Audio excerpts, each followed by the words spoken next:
All right, welcome back to the conference room with Mark S. Lee. And it's always great to be back, and I always appreciate the great feedback of all of you for tuning in. It's hard to believe. I've been doing the conference room, I guess, for 5 years, and recently had a celebration over the weekend and recently in downtown Detroit. I was amazed by the turnout. So thank you all for your ongoing support. And obviously, I've been doing Detroit media for quite a while, so I appreciate all of you. And speaking of media, we have a very special guest. Give the opportunity of introducing him to you, Detroit and beyond. His name is Mr. Terrance Friday with CBS News Detroit. Terrance, thanks for joining me in the conference room. How you doing? Hey, Mark, I'm doing great. Glad to be here. Thank you for having me.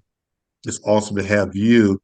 So you're with CBS News Detroit, and how long has the news operation been here in the city of Detroit, the Detroit metropolitan area?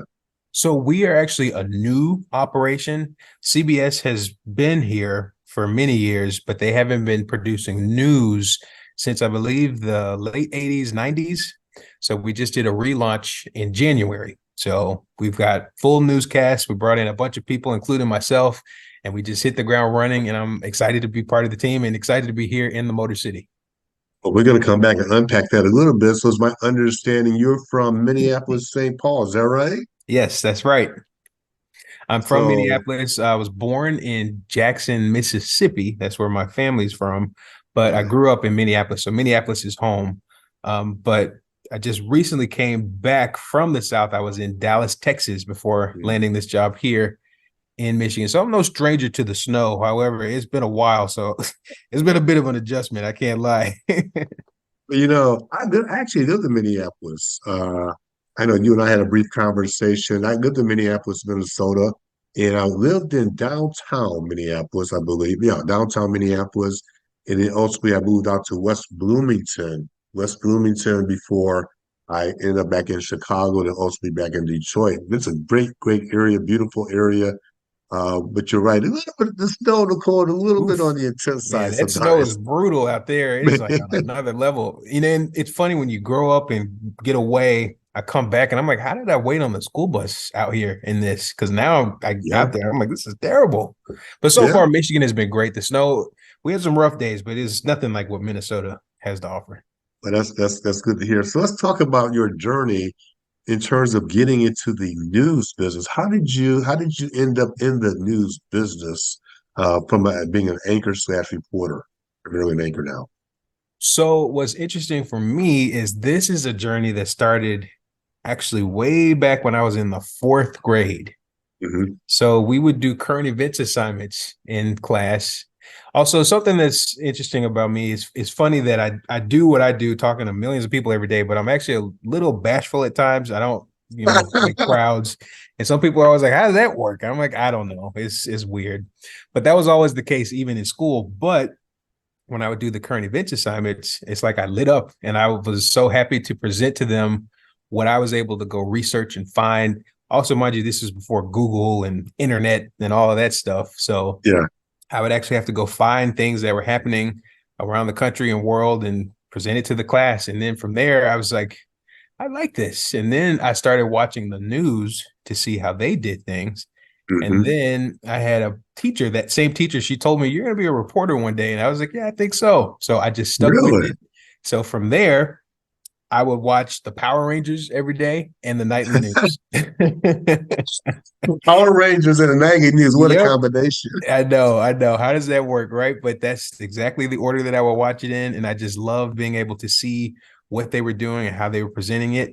And I would read the newspaper out loud to my parents and practice. And Yes.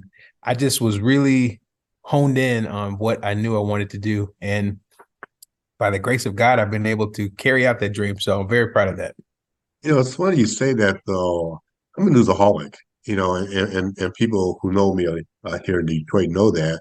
I remember, so in my family, we would get the newspapers in the morning, and I would devour the papers those days. Now, obviously, everything's electronic nowadays, but back when the traditional paper was it, and I would devour the news, and then I would also watch TV. I just enjoy watching the local news and the national news. It became part of me and part of my mindset.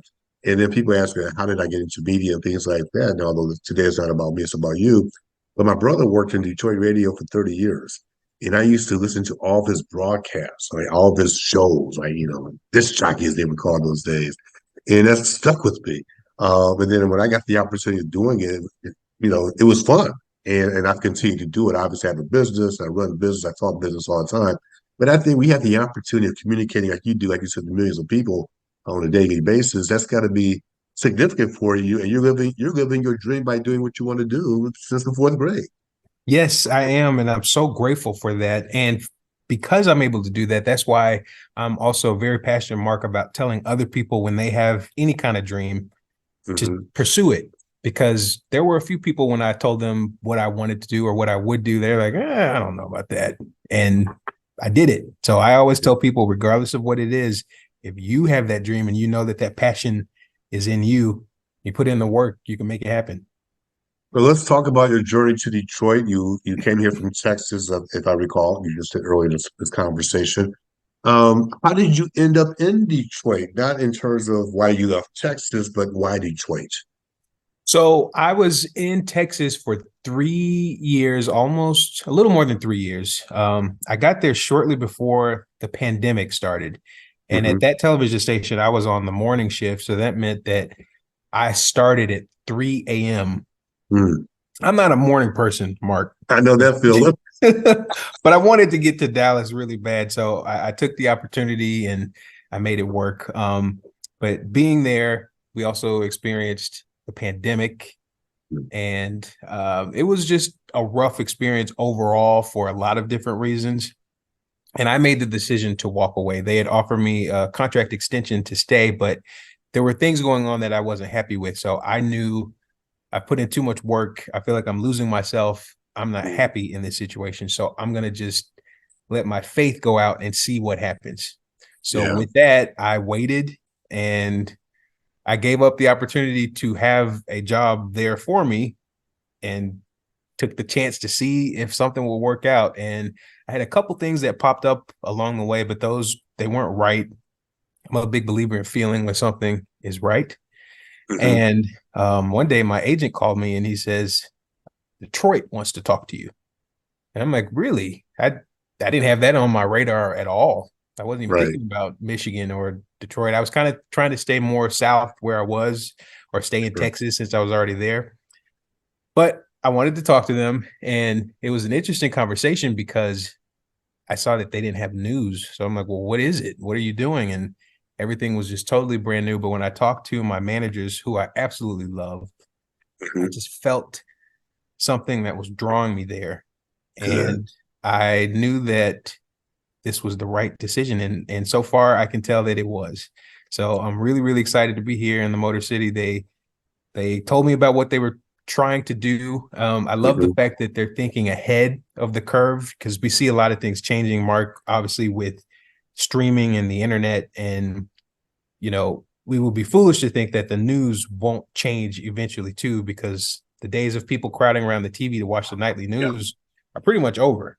You Yeah. know, Yeah. they're Yeah. streaming. That's a great comment. I think you're spot on. I hear a couple of things coming from you. One is the opportunity. You had the opportunity in Texas. You had to get up at 3 a.m., but it was the opportunity. You took advantage of that. And you were able to leverage that opportunity into more opportunities for you. And you took a leap of faith. And you say you relied on faith and brought you up to Detroit. And I think you're spot on in terms of how the news is being delivered. We know the platforms continue to evolve. And as you all know, tuning in, I'm also an educator. I teach at 3 different universities as well, in addition to everything else I do. And in fact, just the other day, I was talking to my students, and we were talking about the delivery services, not the food delivery services, but how they consume media. And one of the things that they tapped on was this whole streaming idea. They listened to the music through streaming, Pandora's, iHeartRadios, and now they're viewing the various programs, obviously with the different apps. And from what I can see with CBS News Detroit, is they've done a nice job of really in this city, in this market, becoming a leader in terms of the streaming services, in addition to the traditional media. And I'm hearing you say that you think that's the future. Is that the future of the news business, you think, in terms of moving forward? I really do think so. When I talked to them, they told me that they called themselves the newsroom of the future. And, Mm, initially I was a little concerned because I'm like, well, how does this work? But right now, what we do is we have shows on the air in a traditional sense, but we also have shows that are exclusively available on streaming. So that's through your devices like Roku, Fire Stick, or just the website itself. And we're trying to get ahead of that change. And it makes me think of, like I said, I grew up reading the newspaper out loud to my parents to practice. We don't see Absolutely. those as much anymore. That's right. So the change is here. In full transparency, I do have a relationship with CBS Detroit, CBS News Detroit. In full transparency, I do. We just launched a segment early this summer called Strictly Business, and that's streamed every Monday, 8:30 ish or so, 8:40 ish. Every Monday we talk about different business issues. So I want to make sure it's full disclosure. And I also come in, I contribute to various newscasts, sometimes the 5 or 6 o'clock news, where we address different business topics. So again, I just want to make sure they have a full disclosure. Also, full disclosure is I did an audition with Terrance as it relates to Strictly Business, and what I remembered about that is how comfortable you and I we just kind of connected in terms of having that conversation. I think we were talking about DEI, I believe, was with a Supreme Court decision or something like that. And I think we could have probably had that conversation for for another 20, 25 minutes, but it was a natural chemistry and connection. So as you move like into a new city like that, talk about the importance of the chemistry, the connection that you have with the other on-air personalities. Oh, I think that is so important, and not just with the on-air personalities, with the audience, because I think there's so many times when people will take a job just so that they have one. But if Hmm. you don't care about the people, the community, and where you are, personally, I feel like those things translate. And that's why when I spoke about passing up on some of the other jobs after I had that hiatus, there was a reason that I chose not to for different reasons, but I knew that if this isn't the right fit, I don't want to take it because I do think we have a sense of responsibility when it comes to caring for those people. If I'm reporting on a shooting or blight in the community or in the area, I'm not just reading something. I care about that too. I want that fixed. And I think that comes in line with you being somewhere that you can connect to. And I agree with you. When I spoke with you, I felt very comfortable. I felt like I knew you or we were relatives or Yeah, something. And there have yeah. been a lot of people here that I've met and I've had that same connection. And those are the reasons why I know I made the right choice to come here. So let's talk about Detroit as a news market. I was born and raised here. I've lived in 8 different cities across the country, including Detroit.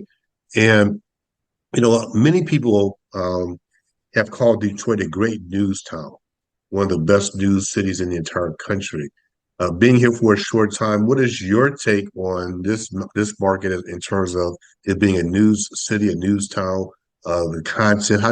How do you feel about that? What's your take on it? Oh, I completely agree. I mean, just in the few months that I was here, there were already so many stories that were just going national. And, with this being the Motor City and the history there, and with the big three and so many different things that are happening and changing, it's an excellent news town. And something else that I Mhm. appreciate about Detroit, I feel like there's so many negative things that take center stage. And that's Yes. something else that I like about this station.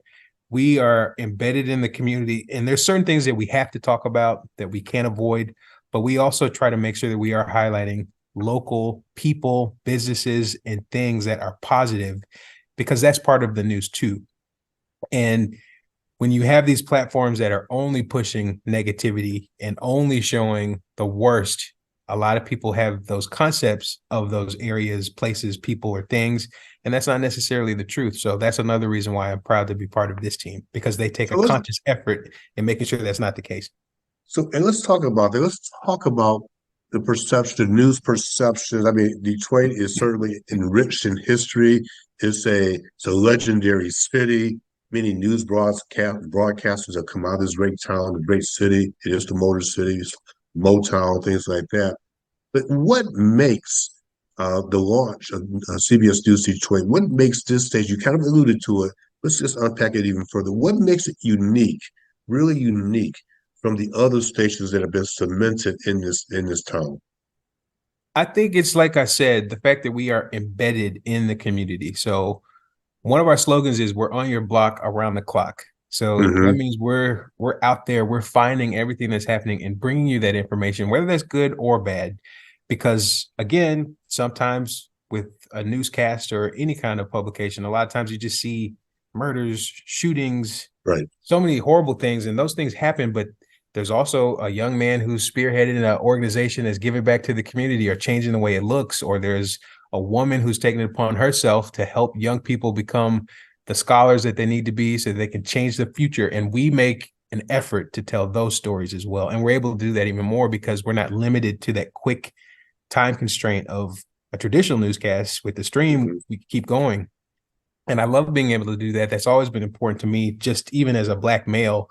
We have so many negative things that are represented for us, and that's not always the case. So if those stories aren't told, people don't know. And you would expect people to be able to do their own research and make up their minds about different things, but that's not always the case. And sometimes you need someone who's there to put the spotlight on those positive things. And I'm glad And that I we're think able to this, do that. and I think the station is making a dent. I mean, I've had people who have contacted me, and one individual made the point that when they turn their TV on, it's already on CBS News Detroit. I said, well, why is that? And they said because it's straightforward, it's to the point. They do a nice job. The station, the entire team does a nice job of just delivering, the facts from their perspective. And they also noticed that they're telling trying to tell the whole story, like you just referenced. It's not just, the top five stories is X, Y, and Z, but you're talking about people giving back into the community. And I think that people appreciate that level of involvement in the news business, and they want to be able to connect to that station for telling the entire story. It's not an indictment on the other stations in the city. It's the same way across the country, but I'm just simply saying from what you're doing, you being the entire operation, the entire team, it does appear that you're trying to make a difference in being embedded in the community. And since you've been in Detroit, how have you started to embed into the community? What have you had a chance to visit, a chance to check out some of the restaurants and meet some of the people? What have you been doing Yes, to learn I've more gone about to those Detroit? restaurants. I like to visit those hole in the walls and things Right. that people wouldn't necessarily recommend because I want to see what the community is really like. And also Yeah. getting to see the museums and downtown and the vibrance of everything that is changing and what it's becoming, because I love the fact that what I'm seeing is so beautiful, and yet those aren't the things that I had been seeing before I got here. So Of it's great course. to see what it really is for real, and not just, again, the negativity that's always pushed out. Because there's so many great Just things happening in the city, and there's so much change and growth. And if you don't pay attention, you'll miss it. That's good to hear because I think as a Detroiter, and as I referenced, again, I've lived in 8 different cities across the country. And one thing about Detroit, you're going to find out there's a tremendous pride here. And people who are from here will defend this city to the hill. I'm one of them. And whenever you go places, I was down in Florida for a meeting or something, and somebody said, "You're from Detroit. I feel sorry for." I said, "Wait a minute. What are you apologizing to me for?" And they said, "Well, blah blah blah." They gave me this explanation. I said, "Let me ask you one question. Have you been there?" No. I said, "Oh, okay. So you're just speaking based on what you think you know, right?" Yeah. And I broke it down. And then I can never forget me saying this. I probably shouldn't have said it, but I said it. I said, let me just say this. I said, my hometown has more culture in this little finger here than your entire city. I think Right. we can break down. Let's not get going with Motown and techno, and all these other things. The great restaurants that we have, the African American Museum and the DIA. I was just a keynote speaker the other night, Detroit Institute of Arts. I MC the major program. It's just every time I drive through and just experience the city, and I think to your point, once you experience it, people start to change their perceptions. And I got to ask you, this summer was hot, and I'm not talking about temperature wise, was it? Downtown between the Beyoncés and the Taylor Swifts and all the activity that was taking place down there. Oh yeah, that was so cool to see. It was just a reminder that this is a major city. Yep, This is a place to be reckoned with. This is a place that can bring in the heavy hitters. And there's so much culture, like you said. There's so much music and celebration. And it's a great place. And I'm honestly so happy that I made the decision to come here. that is awesome. And sometimes people say as Detroiters we get a little bit sensitive. I don't think, yeah, we do. I think we do, but I think what it is it's that rooted pride that we have. So one question we always ask people when they come here, then they visit, then when they go back, what are they telling their friends? So you've been here for a little bit now, several months, maybe coming up on a year. What do you tell your friends when they say, "Well, how's it going up in Detroit?" I always tell them it's nothing like what you're thinking. Because again, a lot Mhm. of times when I'm asked, it is like, how's it going out there? And I'm like, it's great. It's going excellent, because, to be quite frank, they're picturing the first 48. And it's like, that's not what this is. That's what's getting put out there. But there's so Mhm. much more. And I feel like it's like that with a lot of areas and places, but I'm seeing it firsthand.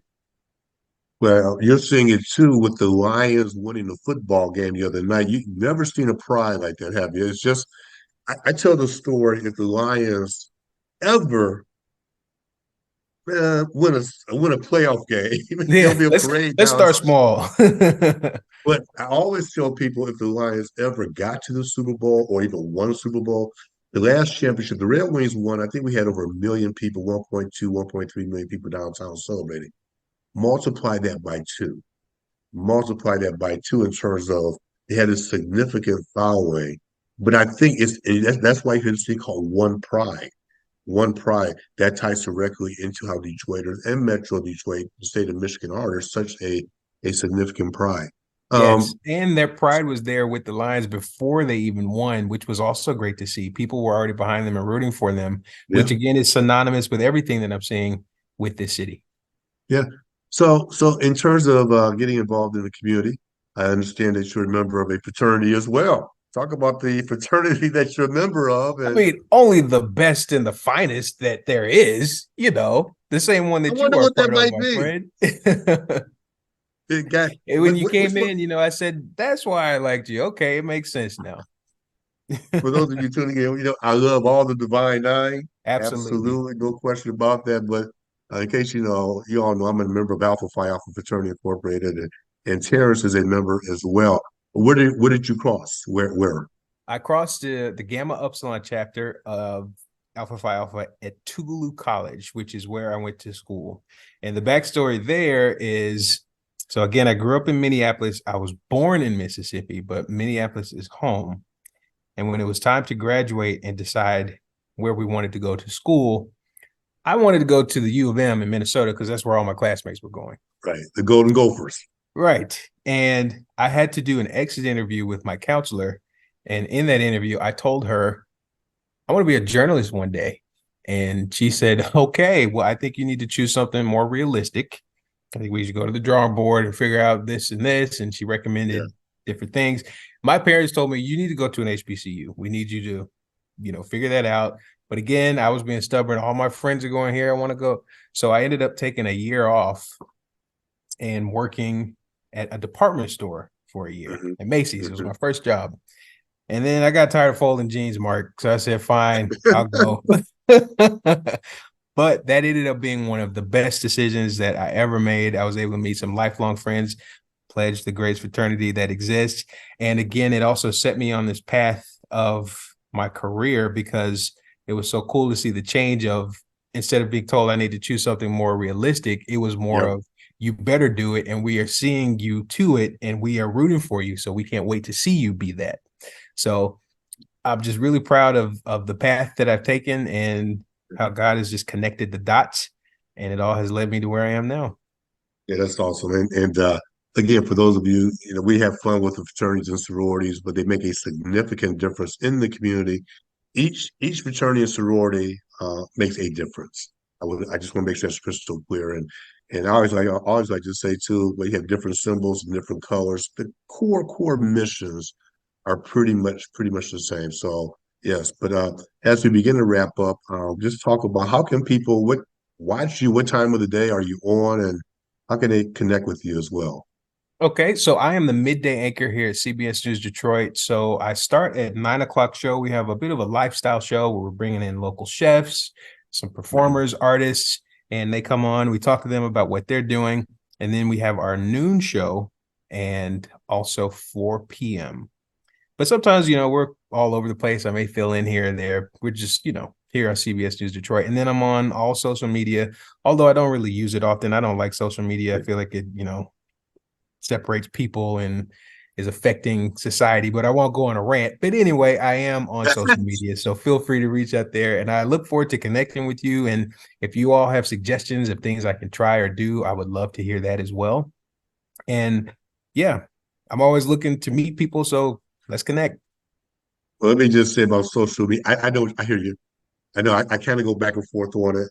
Um, I think if it's used correctly, it can be a powerful tool. Absolutely. Absolutely. Unfortunately, we have individuals and whomever using it incorrectly to share misinformation. It's not a political statement. I'm talking about just in general. And I agree. And I unfortunately, think I may have gotten that position too from the last place I worked because it yeah, was a situation where they kind of pushed a lot of that arguing and bickering, and it just, but it can be a very useful tool, which is why I'm on it. I know, right? Well, Terrence Wright, I want to thank you very much for tuning in, for joining me in the conference room. Really appreciate the conversation. Welcome to Detroit. I want you all to check him out. He's doing a great job. He does an excellent job delivering the news, have engaging people in conversations. And thanks, God, for joining me in the conference room. Well, Mark, thank you again for having me. I appreciate you and your expertise and everything that you do in this community, and also for just being the leader and pillar that you are for Detroit. So, again, thank you.